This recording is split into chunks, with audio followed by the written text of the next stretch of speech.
There's a new day dawning, the time is at hand, where the glory of the Lord will be revealed to every man. Open the door, open the door, open the door, and let the King of Glory in.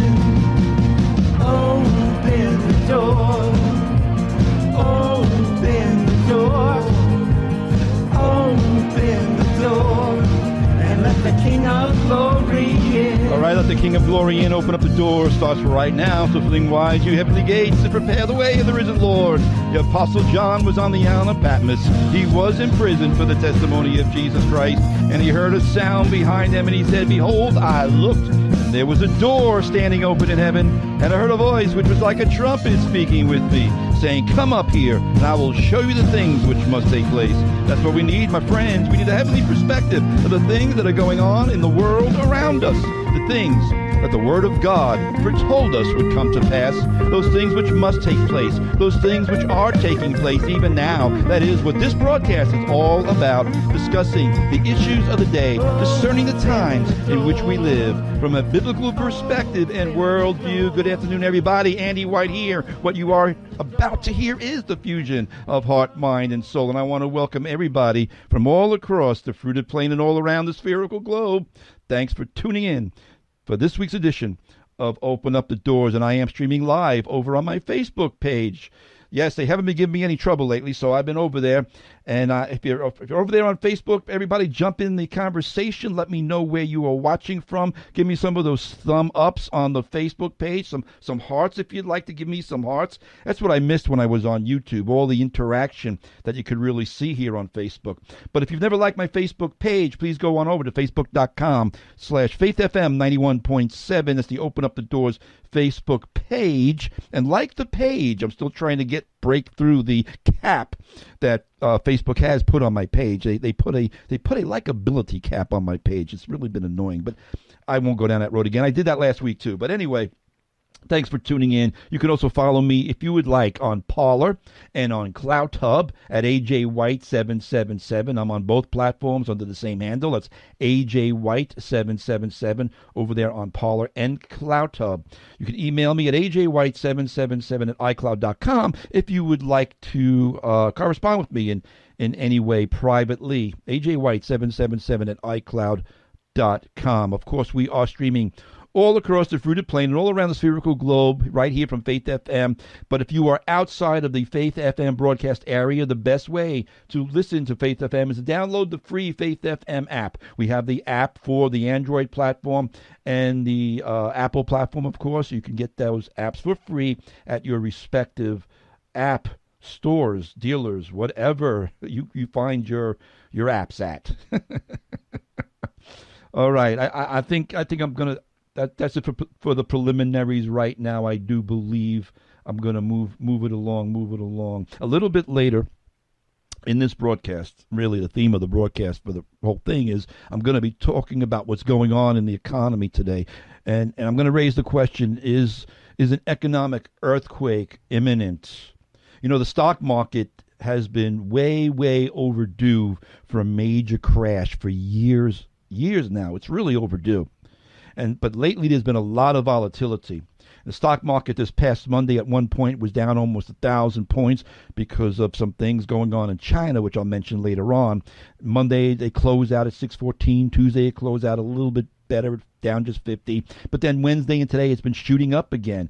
330 points up yesterday, and last I looked right before I came on air right now, and the stock market was up almost 600 points today. The point is that there's a lot of volatility going on, not only in the stock market, but in the economy as a whole. And, you know, we tend to look at the stock market as the barometer for the economy, when really it's almost a lagging barometer, and it's a very emotional one. But there's a lot more going on in the economy that's alarming that, well, I'll get into later, as I said. But, you know, over in Luke 21, Jesus said regarding the last days and the times before his return, he said that there will be great earthquakes in various places. And I want to just use that as an analogy. and use the imagery of an earthquake, an economic earthquake a little bit. After all, he did say there'd be earthquakes in various places, so let's relate that to the economic landscape, just by way of analogy. Because, as I said, there seems to be an economic earthquake that's about to hit. But before I get into that, I do want to share some things here first. Again, referring back to Luke, Jesus said that there'll be signs in the sun and in the moon and in the stars, and on the earth distress of nations with perplexity, the seas and waves roaring, men's hearts failing them from fear and the expectation of those things which are coming on the earth. For the powers of the heavens will be shaken. Folks, everything that can be shaken will be shaken. And you know, people really know that something is up. They can sense it. They can feel it. And I'm not just talking about the fear that has been hovering over them during this whole COVID thing the last year and a half. What they are feeling right now is something that transcends even that.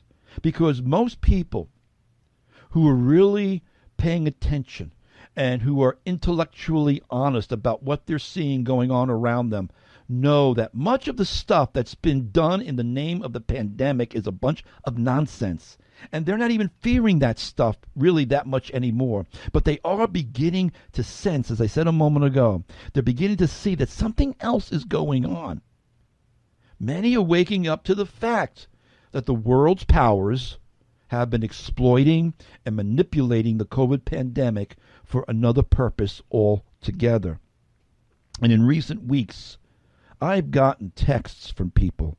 I've gotten instant messages, private messages from people I know through the years, non-believers, non-Christians, people who are not walking with the Lord, and they've been reaching out to me and they've been asking me, saying, Andy, what is going on in this world? They know my stand. They know what I'm about, but they're not following the Lord. But I've gotten texts from people saying, this is crazy. I'm scared. You see, they know enough about the Bible to be scared. But sadly, they're still so consumed with the world that they won't commit themselves to the remedy, which of course is salvation and redemption through Jesus Christ. But they're scared, and they're sensing something. One person texted me last week and asked me if we were in the book of Revelation now. Folks, I'll tell you this. There's probably never been a better time in recent memory to win people to the Lord, to win people to Jesus, to share the gospel with them, because they do sense something ominous is in the atmosphere beyond the pandemic.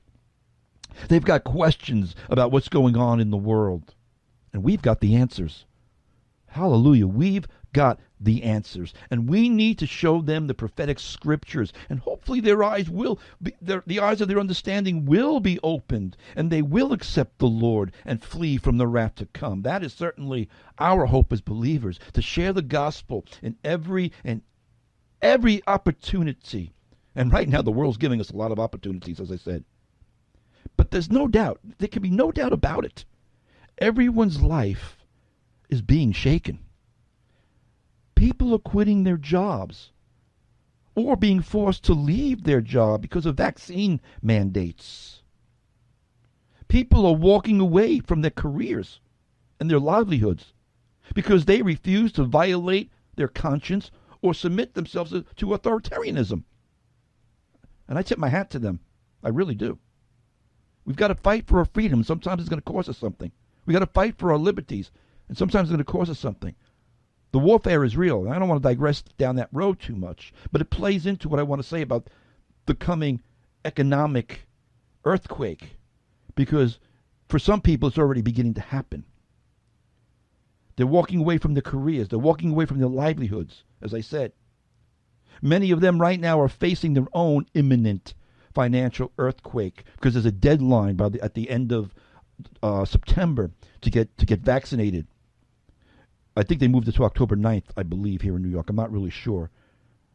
But anyway, there is this ominous expectation that many are feeling. Even the people in the world are sensing something isn't quite right. Last year around this time, I spoke about what I call prophetic chatter. And there's been a lot of renewed chatter going on lately. People feeling like something huge is going to go down maybe in October or certainly before the end of the year. Just what that is, nobody seems to know. It's just a nagging feeling. Have you felt it? This past week, my wife texted me, and this was very unusual for her because she doesn't really think along those lines like I do. But earlier in the week, she just gave me a text, and she said to me, she texted me from work, and she said to me, I don't remember what day it was, Monday or Tuesday. She said to me, "I have an ominous feeling about today," and I don't know. That is not like my wife, but like I said, something's in the air. People are feeling it. They're sensing it. And that's exactly what Jesus said. He said that fear and the expectation of those things which are coming on the earth. We have this expectation about what may be coming in the weeks and the months ahead. And as it's written in Hebrews 12, the writer of Hebrews says, "But now he has promised," the Lord promised, and he quotes from the prophets, "But now he has promised, saying, yet once more I will shake not only the earth, but also heaven." Now this yet once more indicates the removal of those things that are being shaken, as of the things that are made, and that the things which cannot be shaken may remain. Are you ready for the shaking, brothers and sisters? Because the shaking is coming. The shaking has already really been here. And I'm going to talk, when I come back, I'm going to take an early break today because I have a lot that I want to share about the economy. But I'm going to be back in a minute. But I wanted to lay out the foundation, and I wanted to share those thoughts with you before I got into the meat and potatoes of today's broadcast. Gave you a little bit of an appetizer here. But everything that can be shaken will be shaken. All the nations are gonna be shaken. All the kings are gonna be raging. His power and truth will break in. It's time for the hearts to awaken. Bow down and we kiss the sun. What a great, great tune by Rick Pino. Kiss the sun. Bow down and we'll kiss the sun. Everything is going to be shaken. All the nations are going to be awakened. Welcome back. Andy White here. You are listening to Open Up the Doors. Integrity in Broadcasting here on Faith FM, WEGB 90.7, 93.3 in that peak, and WEGQ 91.7 in Quag. And I actually just took an earlier than usual musical break because I got a lot here that I want to talk about with the economy and where we're really heading. And I just want to try and get this as much in as I can. But last week, I saw somebody who, I don't remember if it was a meme or if it was something that they just posted, but it made me laugh. And it said this. This guy posted, he said, "I asked my broker what stocks I should be looking into." And he said, "Stock up on food and ammo." I'm laughing. I got to say that again because my voice cracked on that. I just thought this was funny. I asked my broker what stocks I should be looking into, and he said, "Stock up on food and ammo." You know, I haven't really spoken about the economy in several years. I went back through all my radio archives, and I was speaking about it so much 5 and 6 years ago because we were all expecting back then to have a major stock market crash. If you remember, Jonathan Cahn had come out with his book, The Mystery of the Shemitah, and it seemed like 5 years ago, 6 years ago, it seemed like everything was lining up for a major crash, but it didn't happen. And I will admit to you that I made a conscious choice 5 years ago, 4 years ago. I made a conscious decision not to make any predictions or expectations regarding the economy during the Trump years. because all of the so-called financial and market experts were completely wrong. And I just said to myself, I'm going to take a wait and see attitude. I'm going to take a wait and see position. And that's what I've done the last few years. Trump's policies, he did everything that people didn't expect him to do, and they worked. I really believe he averted the major crash from 5 years ago. I don't want to digress down that road too much, but now, obviously, we've got a new administration, and everything has been turned on its head. And everything that Trump was doing that was economically sound and his policies. See, now we're having ominous signs are now back. There are tremors, if you will, of an economic earthquake. Economic earthquake swarms, to use the analogy, is an economic earthquake imminent. Now, geologists, I looked this up because geologists will tell you can't predict an earthquake. So I want to be very clear about this. I'm not predicting anything. I love this. I got this from the USGS website. They had a page there on the U.S. Geological Survey website. Can you predict earthquakes? And right from their page, I'm going to read it to you. No! Neither the USGS nor any other scientists have ever predicted a major earthquake. We do not know how, and we do not expect to know how any time in the foreseeable future. USGS scientists can only calculate the probability that a significant earthquake will occur in a specific area within a certain number of years. So I'm sharing this with you because by way of analogy, I'm going to share with you some of the things that are showing up that show a high probability, but I'm not predicting anything. If the experts were predicting it and couldn't get it right, I'm certainly not going to try. But there are things to look for, and the probability factor that a significant economic earthquake may be imminent. Again, not a prediction, but a watchful eye. Since we can't predict when an earthquake is actually going to hit, but certainly you can start feeling some early tremors, these earthquake swarms, as they're called, the activity, the seismic activity. And once you start seeing these swarms, and once you start seeing the seismic activity starting to increase, you wake up, you begin to watch, you begin to go on the alert.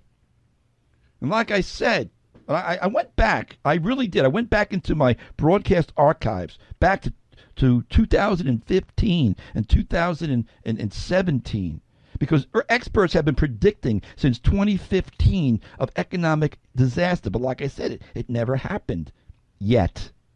Back in January of 2017, this is when Trump was just coming into office after the 2016 election. Several noted economists and distinguished investors were warning of a stock market crash in 2017. Jim Rogers, who founded the Quantum Fund with George Soros, of all people, went apocalyptic and said that a $68 trillion biblical collapse, those are his words, a $68 trillion biblical collapse is poised to wipe out millions of Americans in 2017. Didn't happen. Mark Faber, another economist, told CNBC that, quote, investors are on the Titanic and stocks are about to, quote, endure a gut-wrenching drop that would rival the greatest crashes in stock market history. Didn't happen. The prophetic economist Andrew Smithers warned, quote, U.S. stocks, this is 2017, U.S. stocks are now about 80% overvalued. And he was right. They still are. But nothing happened. He was expecting the stock market to crash by 89%, maybe 50%. So these experts, these economic prognosticators, they were just wrong. Stock market expert after stock market expert have all seriously been predicting for 6 and 7 and 8 years a major crash, but the market kept going up and going up.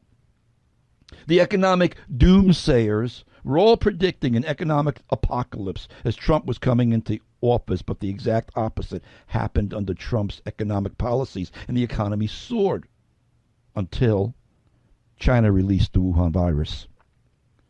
And yes, the market did tank last year in March and April of 2020 because of the pandemic. But so much of that was precisely because of COVID and the worldwide lockdown. So in other words, it really was an artificially induced economic downturn. Because somebody might say, the stock market tanked last March and April. Yes, but you know what? It really wasn't. It was because of the pandemic. It was completely manufactured. The whole world shut down. So what would you expect? It wasn't a normal type of cyclical economic downturn. But see, what we're seeing right now, folks, what we're looking at right now is different. And there's a confluence of bad economic policies, some which are cyclical economic factors, but there's this ongoing exploitation and manipulation of, let's call it the COVID factor, because now that has to be factored in. Forced vaccines, as I said at the top of the broadcast, forced vaccinations that are driving people out of the workplace, travel and entertainment restrictions, creating a medical apartheid in our society. All this is going to have real ramifications on the economy, and already has. See, a perfect storm seems to be forming once again, like we were all looking at 5 and 6 years ago. Restaurants and small businesses are closing for lack of workers. And you gotta say, do you know, I looked at the stats the other day. There are over 11 million job openings in America right now, but no one's taking the work. Businesses can't find workers because people are still getting paid not to work. The globalist plan to implement a universal basic income is already destroying the work ethic. 11 million jobs are available, but people aren't taking them. This is economic lunacy. And the policies that the globalists and the leftists and those in Congress in D.C., the policies they are promoting, the policies they are pushing, they're unsustainable, folks. Inflation is through the roof. We have the highest inflation right now that we've had in decades. And inflation will lead to recession, and recession will lead to depression, and depression will lead to destruction. And honestly, it seems like a purposeful self-destruct, and I do believe in many ways it is. I'll get to that in a little bit. But America, you need to understand something right now. America, and not only America, but really the entire globe, because of globalism, because of what the global elites want to do in conjunction with the Great Reset. But speaking right here at home, America is being dismantled by elites who hate our rugged individualism. Everything from our energy independence, which we had under Trump, has been taken away, to our open southern border where millions of people are coming in, to every single thing. I'm telling you, folks, it's not just a partisan political thing, but every single thing the Biden administration has done is insane. It goes against all common sense, because these people hate American liberty, American individualism. They want a collective of obedient drones. Oh, just like the Borg in Star Trek. The Borg who, I'm sure everybody knows who the Borg is. The Borg who enslaved individuals into the collective through the process of vaccination. I'm sorry, I meant assimilation. Freudian slip there. The Borg enslaved individuals through the process of assimilation, forcibly transforming individuals into drones by injecting nanoprobes into their bodies. I'm just saying here, when science fiction becomes a dystopian reality, you got to begin to wonder. But I'm just playing around with this a little bit here, folks, just to make the analogy. Because whether they're perfect storms or earthquake swarms, whatever analogy you want to use, all indications are we're in for some deep economic troubles ahead. As I said, inflation is growing. It's the highest it's been in decades. And there are several things that are fueling the inflation rate. Congressional spending, printing of money, supply chain disruptions. That's just to name a few. The U.S., let's talk about inflation for a minute. The U.S. Federal Reserve says that in a normally healthy economy, a 2% inflation rate is the sweet spot for the economy. 2%. But right now, the inflation rate is pushing 5.5%. Gas is up 75% since January 20th. Why am I picking on January 20th? Because that's when Joe Biden took office. That's when he shut down the Keystone Pipeline.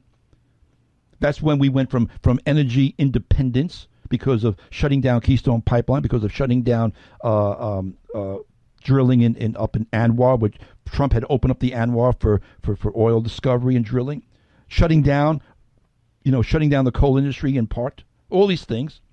So gas has gone up 75% since January 20th. Gas, grocery prices. Just go shopping. just go to the deli here. I told my wife last week, you know what? Last year, 2 years ago, really, I'd be able to buy lunch for a sandwich and something to drink for under $5. It was pushing $5-6. Now it's up to $8 and $9. It's like practically doubled just this past several months since Biden's been in office. The deli prices, the grocery prices. You go grocery shopping, and you may be spending because you got a budget. You may be spending the same whatever your budget might be, whatever it might be, $200 a week, whatever. But you're bringing home 33% less groceries.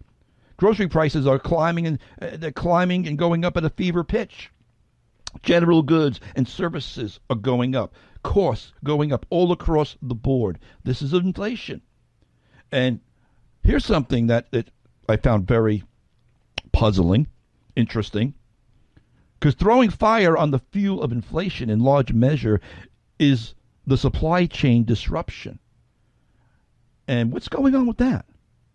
Did you know? I just read this the other day because I didn't really know about this. Maybe some of you did know about this. But right now there are 65, that's right, 65 cargo freighters anchored off the coast of California from Oakland to Long Beach in what can only be considered a manufactured supply chain halt.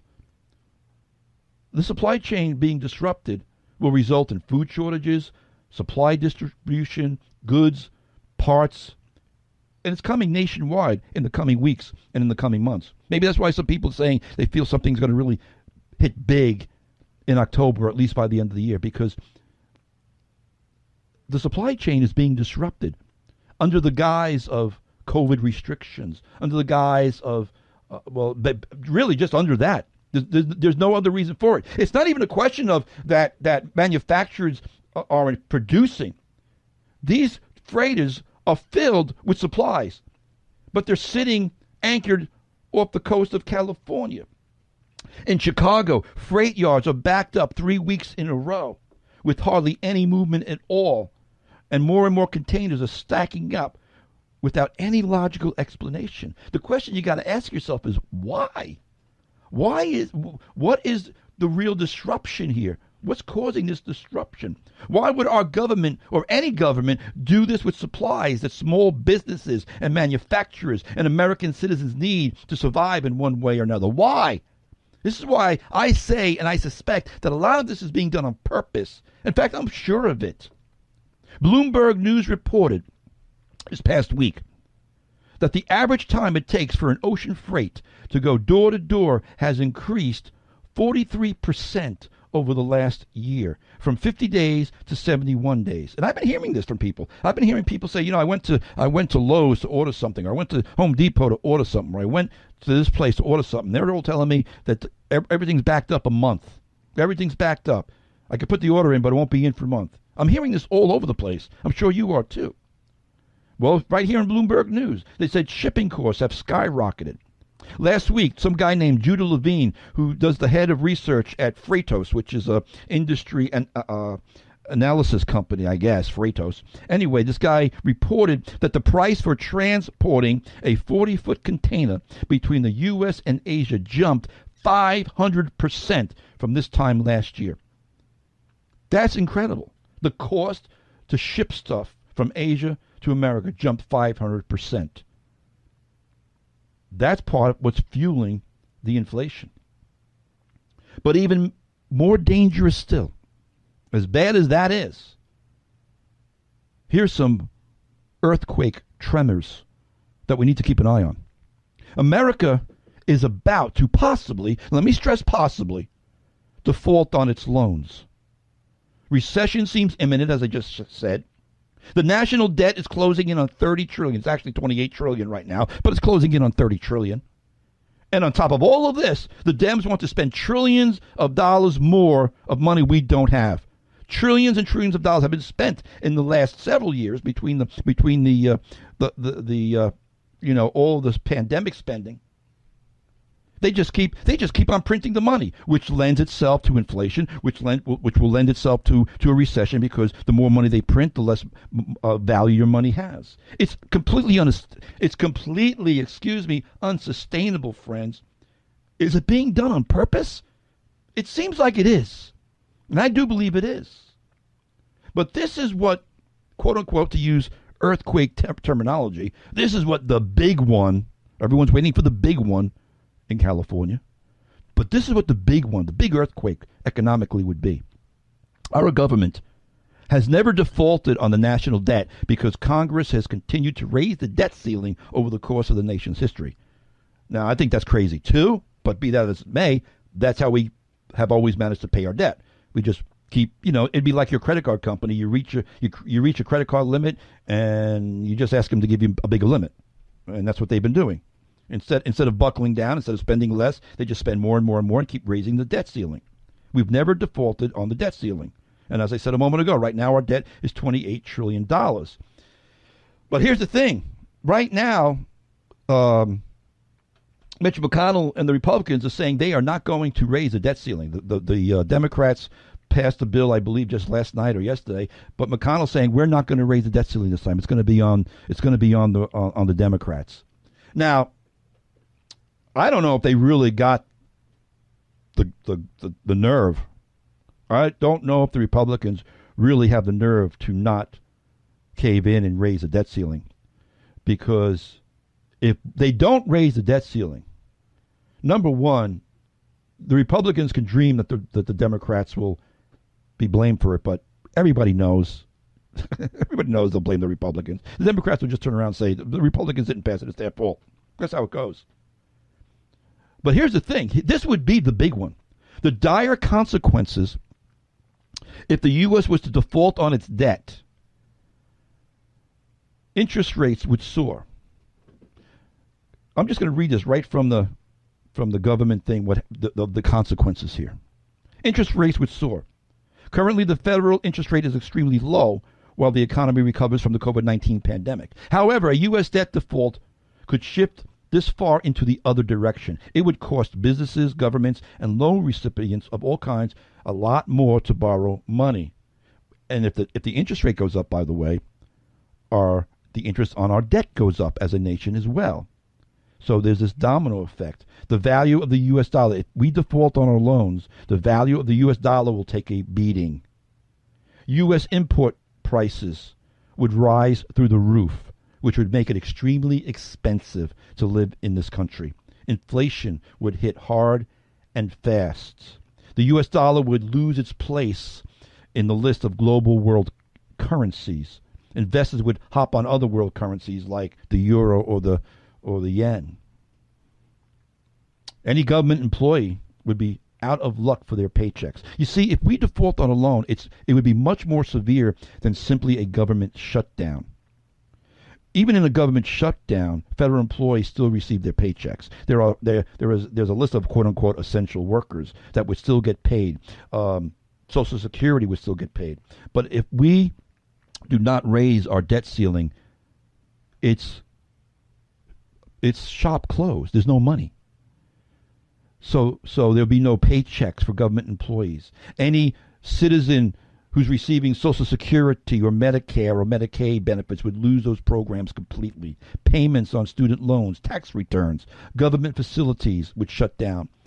And unlike a government shutdown that impacts only non-essential programs, the impacts of a U.S. debt default would be far-reaching. U.S. credit rating downgrades can tank stock markets too, obviously. American stability in many forms would be in turmoil. And this is something that could very, very, very well possibly happen in October if they don't raise the debt ceiling. It's almost like a lose-lose situation. If they raise the debt ceiling, they're just going to keep printing money, which is unsustainable. And if they don't raise the debt ceiling, we'll default and it's a major earthquake. We are heading, see the probabilities, again, I'm not predicting anything, I'm going to be clear. but the probabilities of the tremors are something to be concerned about. Is the economy going to crash? Well, the answer seems to be yes. The question remains when. We don't know the when. But there's going to be a tripwire, folks. There's going to be a trigger point at which something will set all the dominoes to falling. And the dominoes are being set up in place. What will the trigger wire be? I don't know. There's the reason the stock market had such a big trade-off earlier in the week because of a Chinese company that most of us probably have never even heard of. Has anybody in this audience ever heard of China Evergrande, the Chinese corporation Evergrande? It's a real estate company in China, and today it could default on its debt loan. This Chinese company Evergrande has more than $300 billion in outstanding debt and is facing a potential default.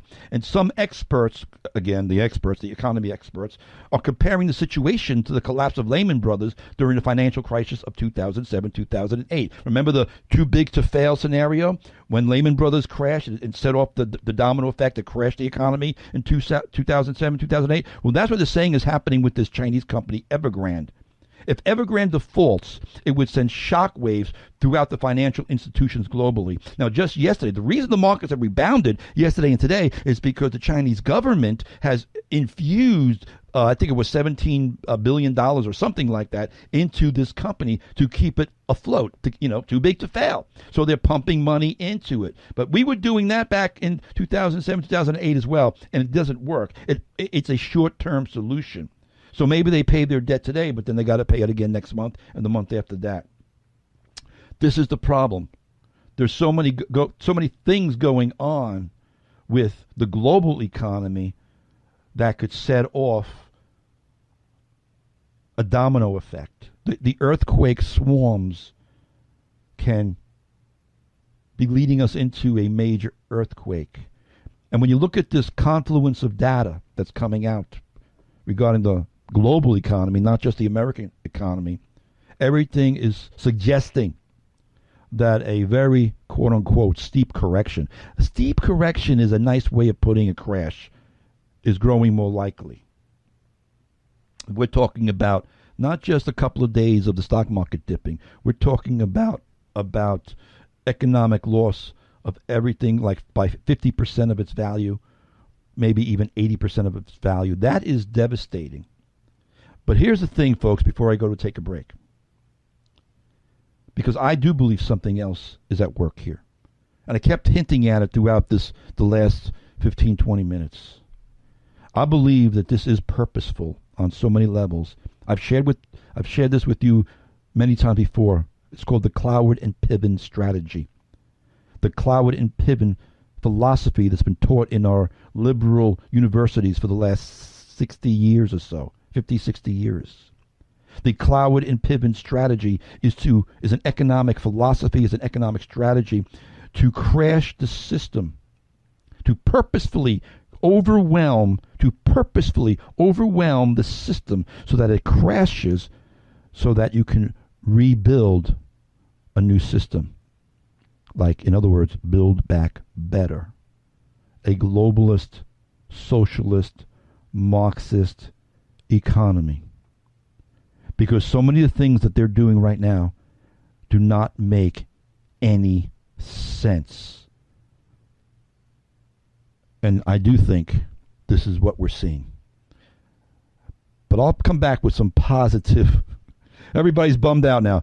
I'm going to come back with some positive news, some positive stuff when I come back. I got to take a break right now. Let me see what I want to play here. I'm going to play a tune by Darrell Evans called A Mighty Fortress, because our God is a mighty fortress, and the righteous run to him and are safe. Stick around, folks. I'll be right back.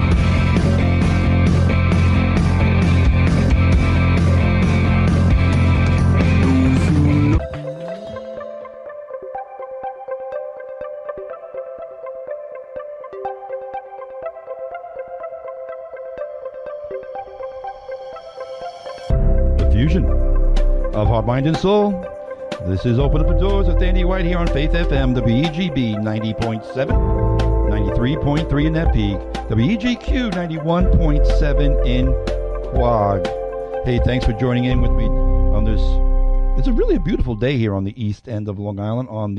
Is today the first day of fall or the second day? Well, it's early fall at any rate.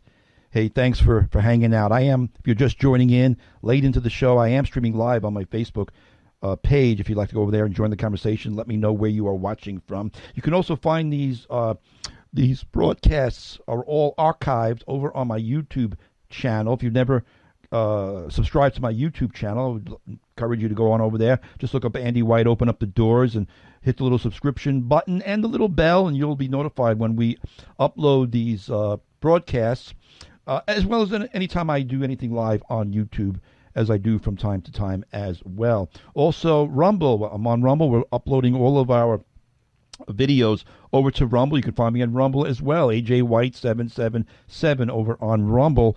If you prefer Rumble over YouTube, I should say. Somebody just texted me something and caught my attention there. Anyway, so yeah, I'll get it out, get my thoughts together.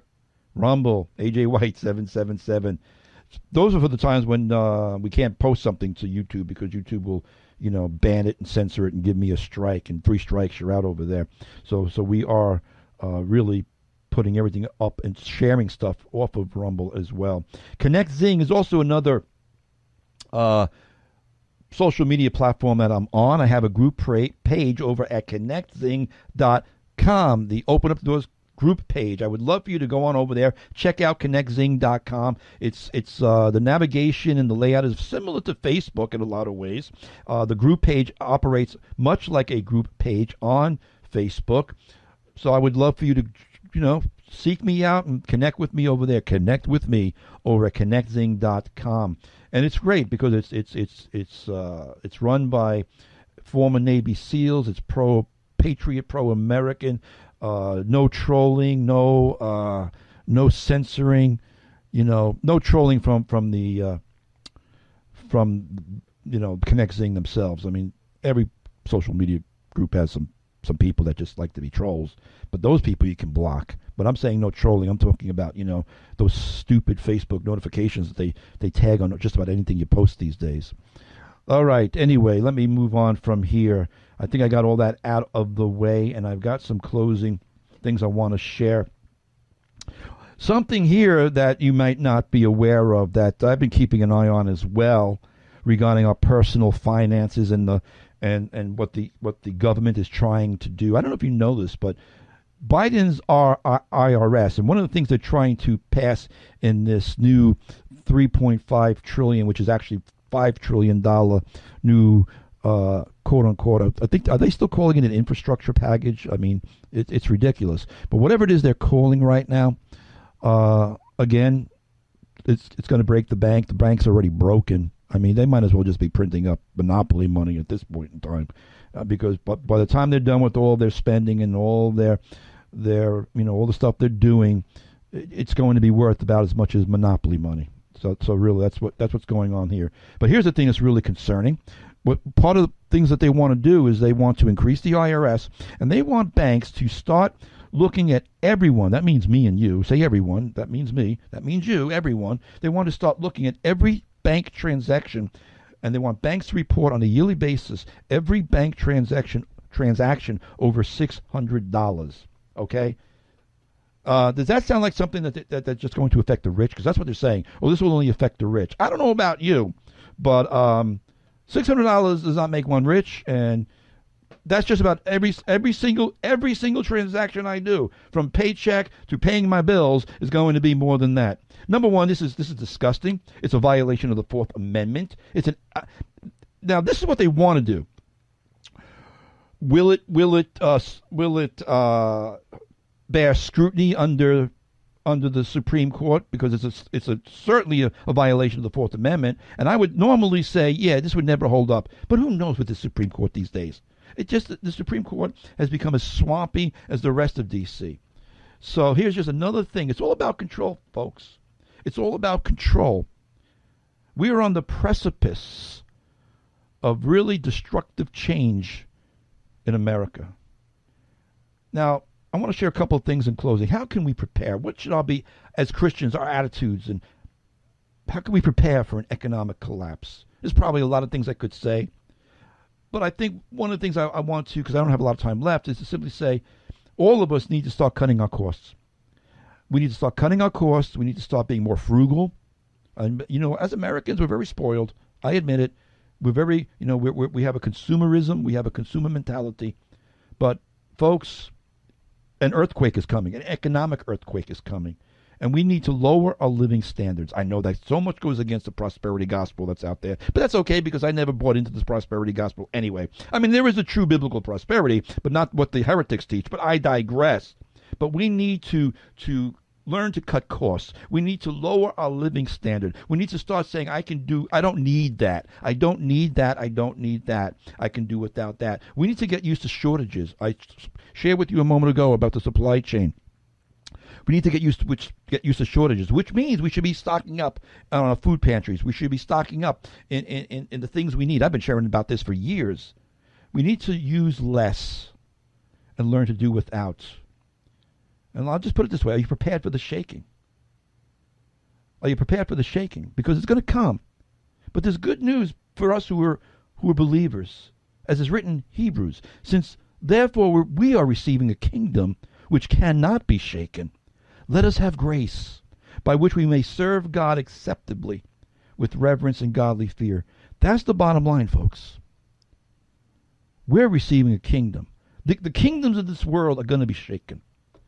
As I shared at the top of the broadcast, everything that will be shaken, everything that can be shaken will be shaken, but we're receiving a kingdom that cannot be shaken. That doesn't mean we shouldn't prepare. That doesn't mean we shouldn't walk in wisdom. It says that we need to walk and serve God with reverence and godly fear. Because the day is coming, like as the prophet Ezekiel said, that the day is coming when they will throw their silver into the streets and their gold will be like refuse. It doesn't matter how much money we have in the bank ultimately. In the day of the Lord's wrath, they're going to throw their silver into the streets. They're going to throw their gold out. Their silver and their gold will not be able to deliver them in the day of the wrath of the Lord, Ezekiel said. They will not satisfy their souls or fill their stomachs because it became their stumbling block of iniquity. In other words, what God is saying here is that their prosperity caused them to be puffed up with pride and arrogance. And I do believe the days of our national prosperity, folks, I do believe they're numbered. The days of American abundance are coming to an end. And I do believe the Lord is going to break the staff of bread on this nation. But having said that, those who abide under the shadow of the Almighty, those who are in his household, will have all their needs met. That's true prosperity. Not the saving up of your bonds, not the filling up of your bonds, not the filling up of your bank accounts, but having our needs met in the years when adversity hit, because he is our source. He is our supplier. He is our provider. Folks, our hope is in Jehovah-Jireh, the Lord our provider. Our hope is in the name of the Lord, in whom we must learn to be content in all things, to abound and to be abased. Because that's what Paul wrote in Philippians. Listen to what Paul shared and wrote while he was in a Philippian jail. And I'm going to pretty much begin to wrap up with this passage out of Philippians. For Paul writes, he says, "For I have learned in whatever state I am to be content." To be content in Jesus. Paul says, I know how to live humbly, and I know how to live in prosperity. Neither of those, poverty nor prosperity is virtuous in and of itself. There's a time and season for all things. Throughout the years, the prosperity preachers made it sound like if you were living in prosperity, it showed how it was a sign of your holiness and your devotion to God. That was blasphemous in my book. That was heresy in my book. Nothing wrong with being prosperous. Don't misunderstand me. There's nothing wrong with being poor either. Now, I would rather be prosperous. I'll admit it to you. I would rather be prosperous. But here's the thing. To learn how to be content in all things. I have learned. It's something that God teaches us. To be full and to be hungry. Both to abound and to suffer need. I can. I love this. So many people take this verse so out of context. They only want to quote this part of the passage. I can do all things through Christ who strengthens me. But look at the context that Paul has it in. I can live humbly, and I can live in prosperity. I can live with my belly full, and I can learn to live being maybe a little bit hungry. I can do all things through Christ who strengthens me. I want to leave you with that. Because there is an economic earthquake coming. There's a lot of earthquakes coming.